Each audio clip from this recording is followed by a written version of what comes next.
आधी रात को कोई मरा हुआ इंसान आपके घर का दरवाजा खटखटाए और बाहर खड़ा होकर कहे, दरवाजा खोलो, मैं घर आ गया हूं, तो क्या आप दरवाजा खोलेंगे? आज की ये कहानी है रघुनाथ लाश की। एक ऐसी लाश जो सिर्फ दरवाजे नहीं, जिंदगी खटखटाती थी। ये घटना उत्तर भारत के एक छोटे से गांव बेलपुर की है। एक शांत सा गांव जहां सूरज ढलते ही लोग अपने घरों के दरवाजे बंद कर लिया करते थे। वजह था एक नाम, रघुनाथ। रघुनाथ की मौत 1 साल पहले हो चुकी थी। उसकी लाश गांव के तालाब के किनारे मिली थी। शरीर नीला पड़ चुका था, आंखें खुली थीं, जैसे मरते वक्त भी वो कुछ कहना चाहता हो। पुलिस ने इसे डूबकर मौत बताया, लेकिन गांव वाले जानते थे ये मौत सामान्य नहीं थी। रघुनाथ की मौत के 7 दिन बाद गांव के चौकीदार हरखू रात की ड्यूटी पर था। ठीक 12:15 की रात थी। अचानक एक घर के दरवाजे पर खटखटाने की आवाज आई। घर के अंदर से किसी ने पूछा, कौन है? बाहर से बहुत भारी और ठंडी आवाज आई, रघुनाथ। दरवाजा नहीं खोला गया, लेकिन अगली सुबह उस घर के मालिक की लाश मिली, बिना किसी चोट के, बिना किसी आवाज के, बस मरा हुआ।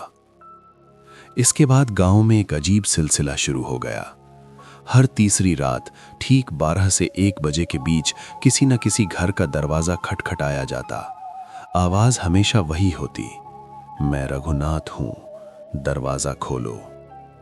जो दरवाजा खोल देता वो 7 दिन के अंदर मर जाता, और जो दरवाजा नहीं खोलता वो रघुनाथ को खिड़की के बाहर खड़ा देखता, सिर झुका हुआ, शरीर अकड़ा हुआ और आंखें बिल्कुल मरी हुई। गांव में डर फैल चुका था। कोई रात को सो नहीं पाता था, बच्चों को अकेला नहीं छोड़ा जाता था।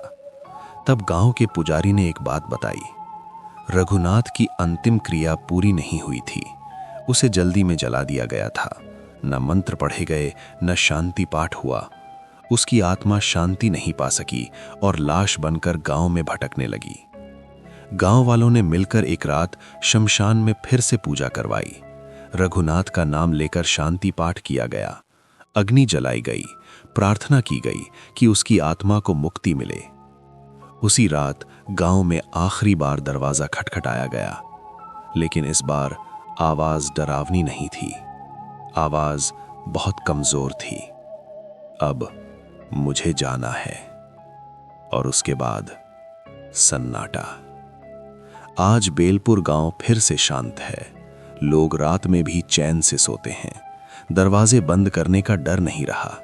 लेकिन गांव के बुजुर्ग आज भी कहते हैं, अगर कभी आधी रात को बिना वजह दिल घबराने लगे तो समझ लेना किसी अधूरी आत्मा को अब भी शांति चाहिए। क्योंकि हर लाश डरावनी नहीं होती, कुछ बस मुक्ति चाहती हैं।